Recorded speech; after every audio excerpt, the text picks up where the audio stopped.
What is going on, guys? Welcome to Greggles TV Daily, your source for daily tech news. Make sure you subscribe so you know what's going on in the world of tech. How is everyone doing? Hope you're having a fantastic day. I've got one story and a few questions. I had a question though for you before I even get into the question is, I've been thinking about coming out with another t-shirt, a Greggles TV shirt.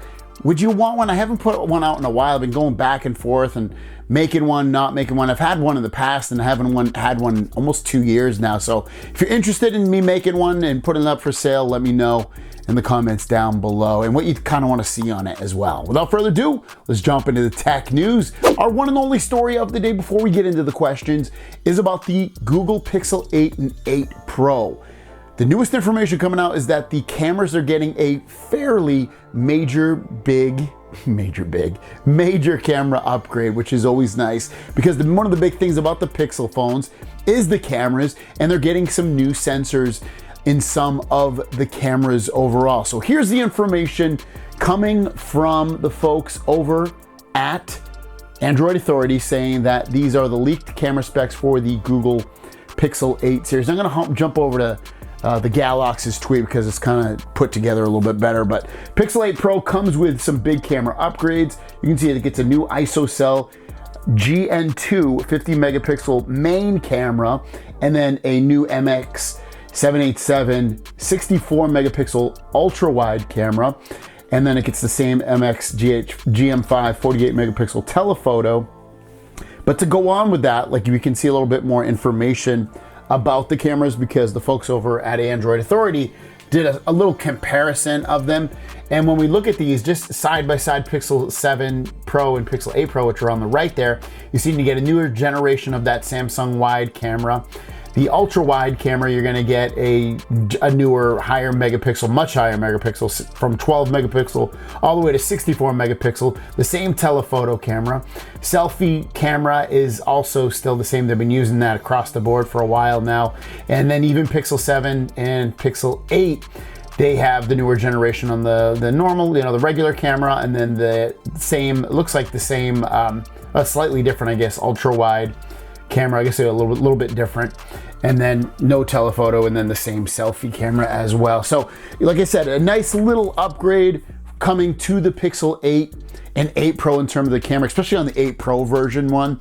We're gonna get some, basically much better cameras. There's talk of potentially being able to finally do 8K video on the Pixel phones, but if you do prolonged video recording with 4K 60, there's a really high chance your phone would overheat. So 8K is just gonna only intensify that. So we might not still see 8K, even though the new Tensor G3 processor physically can handle it. So we'll keep our eyes peeled on this one as we know more about the Pixel 8 and 8 Pro. I will let you guys know. Thanks for watching, guys. Your question of the day is, what is your favorite thing about Pixel phones? Is it the camera?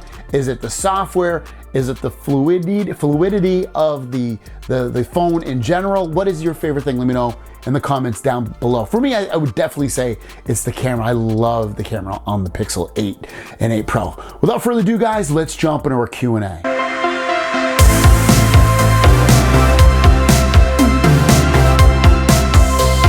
Reactions is asking, why do you think phones nowadays, past 4 or 5 years, have been stuck with the small upgrades to camera and performance being the only upgrade? I think really it's because we've reached a plateau because they've improved them so much from the beginning of time till now, and they've almost become like, let's be honest, like air conditioners, where like you know air conditioners year over year aren't changing that much. It's taking, and now it's just like, oh, they use a little bit less power, but they produce the same amount of cold air. I think it's like that, like we're not seeing, it's an appliance almost at this point. So we're still gonna see those incremental updates for a really, really long time, if forever, Tech and Other Things is asking, so why are they having 2 launch events?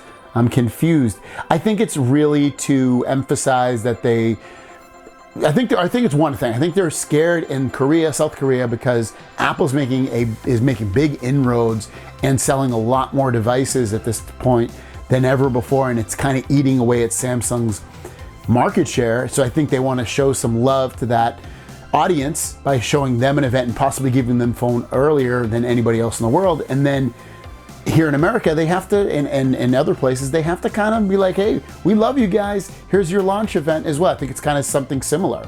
That's my guess. And the last question from Carl. I know you said the Z Fold 5 was going to be released later. Do you think the Watch 6 will be released the same time or will be released sooner than the phone? Thank you for your videos.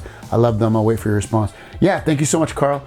As for the Watch 6, I would wholeheartedly believe that it's going to be released at the same time as the Z Fold 5. So I think it's the earliest the Z Fold 5 and the Watch 6 are going to come out is mid-August, but now it's seemingly probably going to come out more towards late August for both of those. Thanks for watching, guys. If you have a question, leave it in the comments down below. Put hashtag and then the word question and then write your question and I'll answer it in tomorrow's video. Have a great day. We'll see you down the road.